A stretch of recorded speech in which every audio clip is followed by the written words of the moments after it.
నమస్తే, welcome to max TV. గత 2 రోజులుగా మోహన్ బాబు గారికి సంబంధించిన విషయంపై అనేక రకమైన చర్చలు జరుగుతున్నాయి. అసలు ఇందులో ఏవి నిజాలు, ఏవి వాస్తవాలు, దానికోసం తెలుసుకుంటే ప్రయత్నం చేద్దాం. మోహన్ బాబు గారికి అత్యంత సన్నిహితమైన, చాలా కుటుంబంతో పరిచయం ఉన్న వ్యక్తి ప్రొడ్యూసర్ చిట్టుబాబు గారు ఉన్నారు. వారితో మాట్లాడి మరిన్ని విషయాలు తెలుసుకుందాం. సార్ నమస్తే. సార్ రీసెంట్గా మోహన్ బాబు గారి గురించి చాలా అనేక రకమైన విషయాలు బయటకు వచ్చాయి. అసలు ఇందులో ఏవి నిజాలు, ఏవి వాస్తవాలు, దానిపై గురించి చెప్పండి సార్. ఏది నిజం అంటే ఏది వాళ్ళ అవస్థ. మీడియా ఇష్టం వచ్చినట్టు రాస్తున్నారు, అది వేరే విషయం. వాళ్ళు విజ్ఞానం లోపించి, విషయ పరిజ్ఞానం లోపించి ఏదో రాస్తున్నారు. అసలు నిజం తండ్రి కొడుకుల మధ్య ఒక దారి తప్పిన కొడుకుని దారిలోకి తెచ్చుకోవాలని ఒక తండ్రి పడి తపన, అంతే. Simple as that. తన ఒక బిడ్డలు ఉన్నారు, తన బిడ్డలు ఒక తండ్రికి 2-3 బిడ్డలు ఉన్నారు. అందులో ఒక బిడ్డ, మిగతా బిడ్డలు ఇద్దరు ఏదో సెటిల్ అయిపోయారు, శుభ్రంగా వెళ్తున్నారు. తను ఇచ్చిన సొమ్ముతోటి ఇంకా వాళ్ళు వాళ్ళ కష్టాలతో ఇంకా పెంచుకుంటూ వెళ్ళిపోతున్నారు, హ్యాపీగా సెటిల్ అయ్యారు. ఈ ఒక కొడుకు, ఒక బిడ్డడు మాత్రం సెటిల్ అవ్వలేదు. ఇంకా రోజు మెట్లు ఎక్కాల్సిన ఒక బిడ్డడు మెట్లు ఎక్కుతూ ఉంటే ఒక బిడ్డడు మెట్లు జారుతూ ఉన్నాడు. సో ఆ బిడ్డని అలా దారి తప్పి మెట్లు జారుతున్న పిల్లల్ని నిలబెట్టుకోవాలి, మళ్ళీ సరైన దారిలో తెచ్చుకోవాలి. తప్పన పడే తండ్రి, ఆ తండ్రి బిడ్డల కోసం పడే తపనే ఇది, అంతకన్నా ఇంకేమీ లేదు. అదే సార్, మీరు అన్నారు అదే మంచు మనోజ్ గారినే మోహన్ బాబు ఒక ఆడియోలో చెప్పారు సార్. ఎలా అంటే అందరికంటే నిన్నే గారాబంగా చూశాను, నిన్నే బాగా పెంచాను, అందరికంటే మంచి ఎడ్యుకేషన్ ఇచ్చాను, అలాంటిది నువ్వు ఇలా పాడైపోతుంటే నా మనసు చాలా బాధపడుతుందిరా అని అన్నారు సార్. అది ఎంతవరకు అది నిజం? 100% ఇప్పుడు నాలాంటి వాళ్ళు బాధపడడం కూడా ఒక స్నేహితుడి బిడ్డలు, వాళ్ళ స్నేహితుడు మోహన్ బాబు బిడ్డలు అంటే నాకు బిడ్డలతో సమానమే కదా. నేను నాలాంటి కూడా బాధపడుతుంది. ఎందుకు ఏరి మనోజ్ ఏంటి ఇట్లా అయిపోతున్నాడు, మంచి పర్సనాలిటీ, మంచి మనోజ్ పెద్ద హీరో అవుతాడు, ఒక మంచి సెలబ్రిటీ అవుతాడు, పెద్ద హీరో అవుతాడు అని మాలాంటి వాళ్ళు ఎక్స్పెక్ట్ చేసిన పర్సనాలిటీ ఉంది, మంచి కామెడీ టైమింగ్ ఉంది, చక్కగా ఉంటాడు, బాగా చేస్తాడు అని. మరి అతను అలాంటిది ఏమి లేకుండా, కెరియర్ కూడా లేకుండా నడుస్తూ ఉంటే బాధపడుతూ, అలాంటి బాధే అదే. అందుకనే అంత బతిమాలి. మోహన్ బాబు ఆ లెటర్ ఆడియో మీరు వింటే అది Mohan Babu style of dialogue కాదు అసలు. మోహన్ బాబు స్టైల్గా అలా మాట్లాడు, అలా దీనంగా మాట్లాడు. మోహన్ బాబు ఏంట్రా నువ్వు చేసే తప్పు ఇలాగ మాట్లాడదు. అలాంటి మోహన్ బాబు బిడ్డల విషయం వీడిని కాపాడుకోవాలి అని తను తగ్గాడు. తను తగ్గి బిడ్డని ప్రార్థిస్తున్నాడు, అర్థిస్తున్నాడు, కమాండ్ చేయట్లా. అది మీకు దాంట్లోనే అర్థమవుద్ది. మోహన్ బాబు బిడ్డల కోసం, బిడ్డను బాగు చేసుకుంటాం, బిడ్డను ఒక దారిలో తెచ్చుకుంటాం, ఎంత మార్పు తను మార్చుకుని ఎంత తగ్గి అడుగుతున్నాడు. అది ఇంకా బిడ్డను అర్థం చేసుకోకపోతే బాధ. అది మీడియాకి తండ్రి కొడుకుల కోసం పడే తపన ఏంటి, మా మదన వేదన ఎలా ఉంటుంది, ఒక బిడ్డడు బాగుండి మరొక బిడ్డడు బాగలేకపోతే ఎట్లా ఉంటుంది, ఒక కన్ను మంచి చూపు ఉండి ఒక కన్నుకి కుంటి చూపు వస్తే ఎలా బాధ. ఆ బాధని ఏమిటని తెలుసుకోకుండా ఊరినే మోహన్ బాబు వాడిని కొట్టాడు, పోలీసులు వచ్చారు కనుక మీరు బజార్లోకి తెచ్చుకున్నాక మేము అడుగుతాం, మీ అబ్బాయికి ఎంత ఆశించారు, మీరు ఇవ్వలేదంట కదా, పక్షపాతం చూపించారంట కదా. పిచ్చి పిచ్చి మాటలు మాట్లాడతారు ఎట్టమ్మా. అది తప్పు, అధిక ప్రసంగం చేస్తుంది మీడియా. సో మనోజ్ గారు కూడా ఒక మాట అన్నారు సార్. సో మా డాడీ చాలా దేవుడితో సమానం నాకు కానీ నేను ఇది వరకు ఉన్న డాడీ వేరు, ఇప్పుడు డాడీ వేరు, కానీ నేను చూసే డాడీ కాదు, ఎవరినో చూసి ఇన్ఫ్లుయెన్స్ అవుతున్న టైప్లో చెప్పారు. పిచ్చి మాటలు. వాడు నాన్న దేవుడితో సమానం అన్నాడు కదా, మరి దేవుడితో సమానం అని ఒక నోటితో అంటూ మళ్ళీ ఇంకో చేతితోటి నాన్న మీద డీజీపీకి కంప్లైంట్ ఇస్తావు, నాన్న అరెస్ట్ చేయమని. ఏవి లాజిక్ అది? ఒక పక్క నాన్న దేవుడు అంటావా, మళ్ళీ అదే నాన్నని అరెస్ట్ చేయమని డీజీపీకి కంప్లైంట్ ఇస్తావా, ఆయన అరెస్ట్ చేయడానికి హత్యా ప్రయత్నం చేశాడని. ఇవన్నీ ఉన్నాయి డబుల్ స్టాండర్డ్ మాటలు. పిల్లాడు ఒక అనైతికమైన విధానంలో ఉన్నాడు, అనైతికమైన ధోరణిలో ఉన్నాడు. అందుకని ఇలాగూ ఇవి కూడా ఇప్పుడు ఎవరి మాట విని మోహన్ బాబు అంటే 70 ఏళ్ళ మోహన్ బాబు ఎవరి మాట వింటాడా, ఎవరి మాట వినకుండా తన నిర్ణయం తను తీసుకుంటాడు. తెలియదా? మోహన్ బాబు చెప్పుడు మాట వినేవాడు. ఇన్ని సంవత్సరాల జీవితం అతనికి, బయట ఉన్న జీవితం, ఇన్ని సంవత్సరాల ప్రపంచానికి తెలుసు. అతను ఒకళ్ళ మాట మీద ఇన్ఫ్లుయెన్స్ అవుతాడా, తన మాటే కటువుగా మాట్లాడతాడా, అందరికీ ఒకళ్ళు ఇన్ఫ్లుయెన్స్ అయ్యే తనకు తాను నిర్ణయం తీసుకుంటాడు, ఏదైనా ఆలోచిస్తాడు, ఏ విషయం వస్తే అనలైజ్ చేస్తాడు, నిర్ణయం తీసుకున్నాక అడుగు వేసాడంటే మళ్ళీ వెనకేయడు. అది వాట్ మే, ఎదురుకుండా ఉండేవాళ్ళు ఎవరైనా సరే కేర్ చేయడు, తప్పని కుసూటిగా మాట్లాడతాడు. అది అందరికీ తెలుసు. మా నాన్న ఎవరి మాట విని లొంగారు ఏని పిచ్చి మాటలు. ఒక పక్క ఏమో నాన్న పొగుడుకుంటా ఉంటావా, దేవుడు అంటావా, ఒక పక్క నాన్న అరెస్ట్ చేయమని కేసులు పెడతావా, ఒక పక్క ఇంకో పక్క ఏమో ఎవరో మా నాన్న ఇంట్లో చేస్తాడు, ఇంకో పక్క మళ్ళీ వచ్చి నువ్వు మా మోహన్ బాబు అంత చూస్తానంటావా. ఏ మాటలు! ఔచిత్యము లేని అనాలోచితమైన ఒక అనైతికమైన దారిలో పిల్లాడు ఉన్నాడని ఏ నిదర్శనం. సార్ రీసెంట్గా మంచు విష్ణు గారు ఒక మాట చెప్పారు సార్. ఆల్ మీడియా ఛానల్స్కి నేను రిక్వెస్ట్ చేస్తున్నాను, ఇందులో ప్రతి కుటుంబంలోని ప్రాబ్లమ్ సమస్యలు అనేది ప్రతి ఒక్కరికి ఉంటాయి, కానీ మనం సాల్వ్ చేసుకోవాలని చాలా బాధపడ్డారు. కానీ ఒక వ్యక్తి వినయ్ అన్న పర్సన్ గురించి అయితే ఎక్స్ప్లెయిన్ చేశారు సార్. అక్కడ అసలు వినయ్ అన్న పర్సన్ ఎవరు సార్? ఆయన గురించి చాలా రకరకాలుగా చెప్పుకున్నారు. వీడు చేసే కంప్లైంట్ అమ్మా. ఇప్పుడు వినయ్ అనే పర్సన్ వల్ల మోహన్ బాబు చెడిపోయాడు, ఇవన్నీ పిచ్చి మాటలు. మా మోహన్ బాబు ఒక జీవితం ఎన్ని కష్టాల నుంచి అధిగమించి బయటకు వచ్చాడో ప్రజలకు తెలుసు. ఇది ఒకళ్ళ మాటకి ఇన్ఫ్లుయెన్స్ అయ్యి ఒకళ్ళ కోసమని ఆలోచించకుండా అనాలోచితంగా ఎవరో ఏదో చెప్పారు నిర్ణయాలు తీసుకునే బాబు మోహన్ బాబు కాదు, ప్రపంచానికి తెలిసేది. వీడు వాళ్ళ కొత్తగా మా నాన్న వాళ్ళ వల్ల ఇన్ఫ్లుయెన్స్ అయ్యారు అంటే మోహన్ బాబు అంత వ్యక్తిత్వం లేనాడా, అంత క్యారెక్టర్ లేనాడా? ఎవరో ఏదో చెప్తే ఇంట్లో తనకు ఈ గాట్ ఇండివిజువాలిటీ, ఈ గాట్ సపరేట్ ఏది డెసిషన్ తీసుకున్నా తన నిర్ణయం తన ఆలోచనలో తీసుకున్నాడు. కానీ ఎవరో చెప్పారని కాలేజీ కట్లా, ఎవరో చెప్పారని గుడి కట్లా, తనకు భగవంతుడు ఇచ్చిన ఆలోచన తనకు ఇచ్చిన దీంతో ఎవరో చెబితే లొంగిపోయి, ఎవరో చెబితే మోసపోయి, ఎవరో చెబితే ఏదో చేసే వ్యక్తి కాదు. అతనికంటూ ఒక స్ట్రైట్ దృక్పథం ఉంది, ఒక గట్టి నిర్ణయం, గట్టి ఆలోచన ఉంది. గట్టి ఏని పిచ్చి మాటలు. మా ఆయన వాళ్ళ చెడిపోయాడు, చేతకాక ఆడలేక మధ్యలో ఓడేది. నీ చేతకానితనానికి, నీ తప్పుడు పనులకి, నీ తప్పుడు చేష్టలకి, నీ తప్పుడు వ్యవహారాలకి ఏదో మాట్లాడుతుంది. కాలేజీలో ఏదో అవకతవకలు, కాలేజీలో అవకతవకలు ఇవాళ ఎవరు? నువ్వు బయటోడే లోపలవాడివా? నువ్వు ఇన్సైడర్వే కదా. లోపల మీటింగ్లో పెట్టు, కమిటీలో పాయింట్ తీసుకురా. రోడ్డు మీదకి వచ్చి చెప్తావేటి? నీ ఇంటి మీద నువ్వు రాళ్ళేస్తావేటి? ఇంటి మీద ఎవడో రాళ్ళేస్తాడు, ఎవడో బుర్ర చదువుతున్నాడు, నువ్వు వాళ్ళ పక్కన నిలబడతావా? ఆ బుర్ర చదివిన వాళ్ళు ఈ రాళ్ళేసే వాళ్ళని అడ్డుకుని నీ సంస్థను నువ్వు కాపాడుకుంటావా? మాట్లాడి అలా ఉన్నాయి. అంత అంటే అనైతికంగా తయారైపోయాడు అతను. సార్ ఇది మనోజ్ గారు అన్నారు, నేను ఆస్తి కోసము డబ్బు కోసం నేను ఈ పోరాటం చేయట్లేదు, నా ఫ్యామిలీ సెక్యూరిటీ కోసం చేస్తున్నాను అని అంటున్నారు. అది ఎంత నిజం సార్? సెక్యూరిటీ ఇన్ని రోజులు నువ్వు ఎక్కడున్నావు? నాన్న ఇంట్లోనే ఉన్నావు కదా. 4 రోజులు అక్కడికి పోతావు, 4 రోజులు ఇక్కడికి వస్తావు. ఎన్నాళ్ళు లేని సెక్యూరిటీ ఇప్పుడు ఏంటి కొత్తగా సెక్యూరిటీ నీకు? ఏం సెక్యూరిటీ? పని మనిషిని తిట్టడం, కొట్టారు కనుక నేను కోపడితే సెక్యూరిటీ పోయిందా నీకు? ఏంటి పడికట్టు పదాలు, నాకు సెక్యూరిటీ కోసం, ఆత్మాభిమానం కోసం, ఇవన్నీ పడికట్టు పదాలు తప్పితే ప్రాక్టికల్ పదాలు కాదు. ఇవన్నీ మీడియా ఏంటంటే తెలుసుకోవు. మన మీడియాకు ఉన్న మాయరోగం అంటే ఏమిటి అని క్రాస్ చేసి ఇది కరెక్టా నిజమని తెలుసుకోరు. ఏదో ఎక్కడో ఒక మాట ఎక్కడో ఏర్పడితే దాన్ని పట్టుకుని రాసేయటం తప్పితే. సో ఇట్స్ ఆర్ ఓవర్గా బిల్డప్ చేస్తుంది మీడియా. ఇది ఒక కుటుంబ సమస్య, ఒక తండ్రి కొడుకుల సమస్య. అది దాన్ని అక్కడ చూడు వదిలేది. మీరు లోపలే ఓకే, మీరు లోపలే ఉంటే మేము రామంటే 4 గోడల మధ్య చెప్తే మాకు వచ్చింది. ఎస్, మీకు వచ్చింది, మీకు తెలిసి. అందుకని ఇక మీకు తెలిసింది కనుక పెట్టలేకపోతారా? ఇక మీరు ఆడుకుంటారు, ఫుట్బాల్ ఆడుకుంటారా మీకు తెలిసిందని?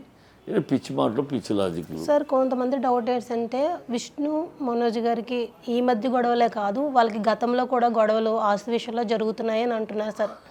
ఎప్పుడు లేవమ్మా ఈ ఆస్తులు. మోహన్ బాబు ఎవరికి ఇవ్వాల్సింది వాళ్ళకి ఇచ్చేశారు. ఇంకా ఆస్తులు గొడవ ఏంటి? ఇదేమి పూర్వీకుల సొత్తు కాదు, తాత ముత్తాతల ముల్లి కాదు. మోహన్ బాబు ప్రతి పైసా మోహన్ బాబు సంపాదించుకున్న కష్టార్జితం, స్వార్జితం. దీంట్లో మీ హక్కు లేదు, రైట్ లేదు. మోహన్ బాబు ఇస్తే పుచ్చుకుంటాం, లేకపోతే లేదు, అంతే కదా. లోకంలోకి బయటికి తీసుకొచ్చి ఆయన ఏదో పక్షపాతం ఉన్నట్టు బయటకు చెప్తాడు. ఎవరు బయటకు ఏం సంబంధం అసలు? ఆ మాటలు బయట చెప్పడమే బుద్ధి తక్కువ కదా. మీ నాన్న కష్టాలు ఆయన ఇచ్చింది పుచ్చుకోవాలి, దాంతో బాగుపడాలి. ఇంకా కావాలంటే అడగాలి. అంతేగాని వాడికి ఇచ్చారు నాకు ఇవ్వలేదు, వాడికి అంత ఉంది నాకు ఇంత ఉందంటే వాడు పెంచుకున్నాడు, కష్టపడ్డాడు, నువ్వు తుంచుకున్నావు, నష్టపడ్డావు. దానికి ఏం చేస్తావు? దానికోసం మా నాన్న వాడికి ఎక్కువ ఇచ్చాడు, నాకు పిచ్చి మాటలు కావి బయట రోడ్లో మాట్లాడే మాటలు అయ్యి. అది పిల్లాడు చాలా అనైతికంగా తయారైపోయాడు, అందుకే అలా మాట్లాడుతున్నాను. సార్ ఇది కొంతమంది ప్రశ్న సార్. ఇప్పుడు మంచు లక్ష్మి గారు, మంచు విష్ణు గారు వాళ్ళ మమ్మీ వేరు, మనోజ్ గారు మమ్మీ వేరు, దానివల్ల కొన్ని కుటుంబ సమస్యలు వచ్చాయి. బుద్ధి లేని మాటలు, పిచ్చోళ్ళు ఎవరు విషయం తెలియక ఏదో గాలి మాటలు అంతే కాదు. ఇప్పుడు మంచు లక్ష్మి ఎవరికి సపోర్ట్గా ఉంటుంది? మంచు వినోద్కి. మంచు వినోద్ మరి మంచు లక్ష్మి ఒక తల్లి బిడ్డలు కాదు కదా, ఏం పిచ్చిపాటు తెలియక ఏదో గాలి వాళ్ళు గాలి స్కూల్ పడుతుంది నథింగ్ లైక్ దట్. సార్ రీసెంట్గా ఒక ఫామస్ ఉంది సార్, అదే మంచు లక్ష్మి గారు రీసెంట్గా మనకి హోమ్ టూర్ కూడా చేశారు, అది కొంచెం వైరల్గా మారుతుంది. సో దాని గురించి కూడా వీళ్ళు కొట్టుకుంటున్నారు అన్న టైప్లో వస్తుంది ఏమి కాదు అవన్నీ దేనికి అమావాస్యకి అబ్దుల్ ఖాదర్కి సంబంధం పెట్టినట్టు బోడిగుండికి మొగల అవి వేరు, ఇవి ఆ విషయాలు వేరు, ఈ విషయం వేరు. ఇది కేవలం ఒక బిడ్డను బాగు చేసుకుంటానికి తండ్రి పడే తపన అంతే, మిగతా ఏం కాదు. మిగతా అన్నీ తెలిసి తెలియకుండా దానికి ఉలవలు పొలవలు చేసి అదిగో తొగండి ఎదుగుపోయి ఏదేదో మాట్లాడేస్తున్నారు పిచ్చి. అందుకనే మా కోపం కూడా మీడియా మీద. మీకు తెలిసింది కనుక మేము దూకేస్తాం, మేము అడ్డదిడ్డంగా ఏమైనా రాసేస్తాం, మాకు తెలిసింది తోచింది మేము ఊహించుకుందో రాసేస్తాం అంటే ఎట్లా అది? సార్ ఇది మోహన్ బాబు గారు అదే ఒక సీనియర్ జర్నలిస్ట్ మీద అది మైక్ ఇసిరారు సార్, దానికి ఆ జర్నలిస్ట్కి కుట్లు పడతాయని అంటున్నారు, అది నిజంగానే కాదు. జరిగిన విషయం అనైతికంగా వాళ్ళు ఎంటర్ అయ్యారు. మోహన్ బాబు ఇల్లు అది. మోహన్ బాబు ఇంట్లో అంతకు పొద్దున్నే నా మనోజ్ని అనాథరైజ్డ్గా నా ఇంట్లో ఉంటున్నాడు అని కంప్లైంట్ ఇస్తే పోలీసులు వచ్చి ఆ ఇంటి నుంచి అతను తీసుకెళ్ళిపోయారు అనాథరైజ్ గారి. మళ్ళీ ప్రెస్ వాళ్ళని అడ్డు పెట్టుకుని మనోజ్ మళ్ళీ లోపలికి ఎంటర్ అవ్వడానికి వచ్చాడు.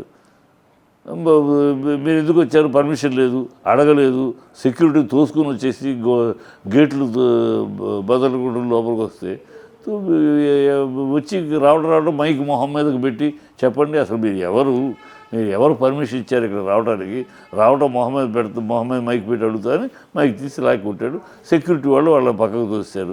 ఆ సెక్యూరిటీ తోస్తున్నప్పుడు జరుగుద్ది. మీరు అనైతికంగా ఇల్లీగల్గా ఎంటర్ అయినప్పుడు దే విల్ పుష్డ్ అవుట్. నా ఇంటికి వచ్చారా మీ ఇంటికి వచ్చారా ఇప్పుడు ఆ దెబ్బ తగిలిన వాళ్ళు ఆ ఛానల్ వాళ్ళ ఇంటికి ఎవరైనా వెళ్ళామనుకో, ఇంటికి వెళ్ళి అనాథరైజ్గా అడగకుండా వాళ్ళ ఇంటికి వెళ్ళామనుకో మెడబడి తోస్తారా వాళ్ళకి గురికా, లేకపోతే రండి మీరు అని కూర్చోబెడతారా? సో మీకైతే ఒక చట్టం మాకైతే ఒక చట్టం కాదు కదా. You have to get a permission to come in to my house. మీ అబ్బాయి అంటే మీ అబ్బాయిని ఇల్లీగల్గా ఉన్నాడని అబ్బాయిని పంపించేస్తే వాడిని వేసుకుని మళ్ళీ వచ్చి మీ అబ్బాయి అంటే సెన్స్లెస్ ఇన్సేన్ మ్యాటర్ కదా అది. సో అక్కడ వాళ్ళ తప్పు, ఆ తప్పు వచ్చినప్పుడు మీరు చేసిన మొహం మీద కెమెరా ఆ రాడ్ గుచ్చుకుంటే మోహన్ బాబు కన్ను పోతే ఎవరు అడుగుతాడు, ఎవరు చేస్తారు? అసలు రావడమే అనైతికం. సెక్యూరిటీ ఆపుతుంటే కూడా తోసుకుని వచ్చేస్తుంది. ఏమి డ్రామా చేద్దామని వచ్చారు? వీటితో పాటు తాండూరు రౌడీలు కూడా ఉండే మీ గ్రూప్లో. ఆ గ్రూప్లో ఏం చేద్దామని అలా జరిగి మొత్తం బిల్డింగ్ ఏదైనా చేద్దామని ఏంటి, అందుకని తట్టుకుని కోపడాల్సి వచ్చింది. ఆ తోపడట్లో జరుగుతుంది, ఏముంది జరిగి ఉండొచ్చు. అది అందరూ చేసి అతను మరి దీంట్లో ఉన్నాడు, మాల్లో ఉన్నాడు, ఓకే తప్పు తొయ్యటం అంత చేయలేము.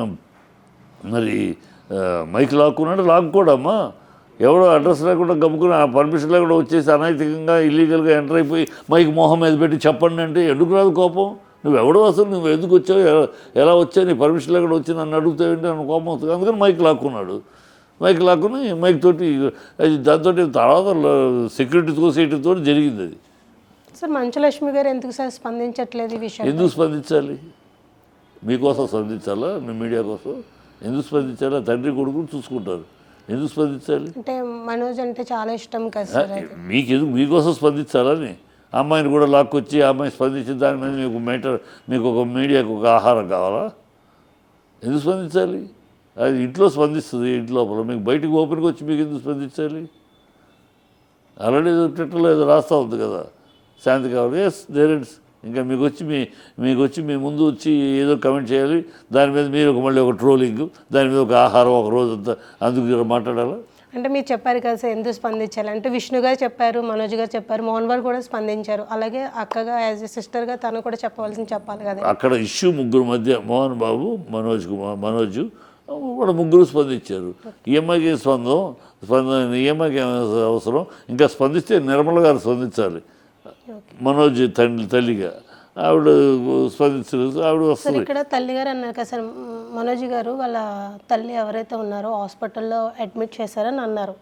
మనోజ్ గారు ఏమో కాదు అంటున్నారు, ఇతను మోహన్ బాబు గారు ఫ్యామిలీ విష్ణు గారు కలిపి చేశామని ఈయన అంటున్నారు. అసలు ఇందులో ఏది నిజం ఏది అవాస్తవం సార్? అవన్నీ ఏది నిజం ఏది అవసరం అని మీకు అనవసరం. అసలు ఫస్ట్ మీడియాకి మీకు అనవసరం.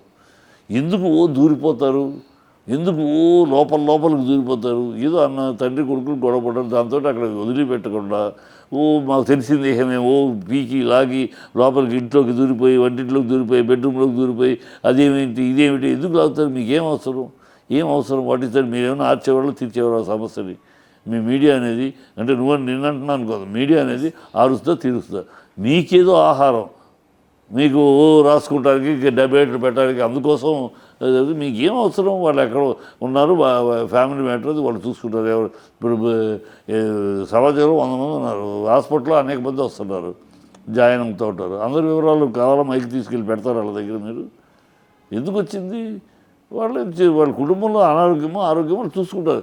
పబ్లిక్కి సంబంధం ఏముందో అంటున్నాను. సమాజానికి ఏం సంబంధం? పబ్లిక్కి ఏం సంబంధం ఈ విషయాలు? నా ఇంటి 4 గోడల మధ్య విషయం. అది బయటకు వచ్చింది, అక్కడతోటి ఆ పరిమితం. బయటకు వచ్చింది కనుక మాకు అవకాశం దొరికింది కనుక మేము దూరేస్తాం, లోపల ఎంత దూరమైన వచ్చేస్తాం, మేము కెలుకుతాం అంటే కరెక్ట్ కాదు కదా. వెన్ గివ్ పర్మిషన్ ఓకే, లేనప్పుడు మా పర్మిషన్ లేనప్పుడు అక్కడతోటి ఆగిపోవాలి. మీరు లేదు ఈ విషయం తెలుసుకుని రాసుకోండి. ఏమీ లేకుండా ఊరినే నోటికి వచ్చాను మేము అన్నీ వాళ్ళు ఎన్నిసార్లు టాయిలెట్కి వెళ్తారండి, ఎప్పుడు స్నానం చేస్తారండి, ఎంత వాళ్ళ ఇంట్లో ఎన్ని బాత్రూమ్లు ఉన్నాయండి, మనోజ్కి సపరేట్ బాత్రూమ్ ఉందా, పిచ్చి పిచ్చి అన్నీ అడుగుతున్నారు దరిద్రంగా. అందుకని చెప్తాను, it's none of their business. Sir Manchu Manoj గారు వైఫ్తో మీకు మంచి సంబంధాలతో ఉన్న వాళ్ళ ఫ్యామిలీతో, సో అసలు వాళ్ళ వైఫ్ మీద చాలా రకరకాల పుకార్లు వస్తున్నాయి సార్. అసలు ఈ విషయం ఆపేస్తే బెటర్ అమ్మా. ఈ విషయం అనవసరం. ఇంకా నేనే మీడియాని ఎక్కువ దూరద్దు అంటూ మళ్ళీ నేనే మీకు ఆ విపరీతంగా అనవసరంగా చెప్పడం అది వాళ్ళ కుటుంబ సమస్య. ఆ కుటుంబంలో తండ్రి కొడుకుల మధ్య సమస్య. ఆ తండ్రి కొడుకులు స్నేహితులు బంధువులు ముఖ్యంగా ఉండి కూర్చుంటారు సమరస్యంగా. అది ఏదో వాడి బాధ ఏంటో, వాడి బాధలో ఎంతవరకు నిజం ఉందో, వాడి బాధలో ఎంతవరకు ఉందో అవన్నీ ఫ్యామిలీ మెంబర్స్ కూర్చుని శ్రేయోభిలాషులు కూర్చుని చేసుకుంటారు. ఆ విషయాల్లోకి మీరు ఎంటర్ అవ్వక్కర్లేదు, మీకు తెలియాల్సిన అవసరం లేదు. అది సార్ ఫైనల్గా ఇది నా క్వశ్చన్ కాదు సార్, కొంతమంది డౌట్ ఉన్నది. మోహన్ బాబు గారికి ఆస్తులు ఉన్న విషయం తెలిసిందే, కానీ డైరెక్ట్ మనోజ్ గారితోనే మాట్లాడే ఇది నా సంపద, నా కష్టం, చెన్నైలో అడుక్కు తిని నేను సంపాదించుకున్నాను, నేను ఎంతో కష్టపడ్డాను, ఎంతో యాక్టింగ్ చేసుకున్నాను అనేసి ఆయన బాధపడ్డారు. కొడుకుపై గురించి చాలా బాధపడ్డారు సార్. నువ్వు మంచి యాక్టర్వి, మంచి టాలెంటెడ్ పర్సన్, నువ్వు ఇలా అయిపోతే నాకు చాలా బాధగా ఉందిరా, అవసరం నేను అమ్మేసుకుంటాను అన్న టైప్లో మాట్లాడారు సార్. దాని గురించి మీరు ఏం చెప్తారు సార్? అదేనమ్మా, బిగినింగ్లో చెప్పాను. ఒక తండ్రి కొడుకుల మధ్య బాధ, ఒక కొడుకుని బాగుపరుచుకోవడానికి తండ్రి మోహన్ బాబు స్టైల్ కానీ, మోహన్ బాబు మాట్లాడే తీరు కానీ, మంచి గంభీరంగా మాట్లాడే మోహన్ బాబు ఆ వీడియోలో ఎలా మాట్లాడాడు? ఎంతో బాధతోటి తగ్గి, నేను మోహన్ బాబుగా మాట్లాడుతున్నాను అనుకోవద్దురా, నీ కన్నా తండ్రిగా మాట్లాడుతున్నాను అన్నట్టు ఆ మాట అనకపోయినా మోహన్ బాబు స్టైల్ లేదు, మోహన్ బాబు గంభీర్యం లేదు. ఆడియోలో కూడా కొడుకు గురించి బాధగా తన గాంభీర్యం వదిలేసేసి ఆల్మోస్ట్ ఒక బెగ్గింగ్ లాగా, రే ఎందుకురా ఇలా చేస్తున్నాం అంటే ఒక తండ్రి కనపడ్డాడు నాకు. ఒక బాధ్యత గల తండ్రి, బిడ్డడు తప్పిపోతే బాధపడే తండ్రి కనపడ్డాడు. ఒక మోహన్ బాబు స్టార్ కాదు. అది అర్థం చేసుకోవాలి మీడియా. అంత బాధపడతారు. ఆ బాధకి మనం ఏం చేయగలం? ఇంకా బాధను పెంచి ఆ బాధను ట్రోల్ చేసి వాళ్ళిద్దరి మధ్య ఇది ఉంది అది ఉంది, ఇంత గ్యాప్ ఉంది, ఉన్న గ్యాప్ని సర్దడానికి మేము ప్రయత్నిస్తున్నాం, దాన్ని పెంచడానికి చూస్తున్నాను మీడియా. అది కరెక్ట్ కాదు. సో ఫైనల్గా ఇప్పుడు మోహన్ సార్ ఎలా ఉన్నారు సార్? బాగున్నారు. ఒక అయితే ఇంకో 2 days రెస్ట్ తీసుకోవాలన్నారు. ఆ 2 days అంటే ఏజ్ కూడా ఉంది కదా, బీపీ షుగర్ టెన్షన్ మీద బాగా షూట్ పోయింది, అది కొంచెం కంట్రోల్ అవ్వాలి, 2 days ఉండాలన్నారు. ఇంకా సార్ మీతో పాటు మేము కూడా, మా ఆడియన్స్ కూడా మోహన్ సార్ బాగోవాలని, రిలీజ్ అవ్వాలని మనస్ఫూర్తిగా కోరుకుంటున్నాను సార్. Thank you sir.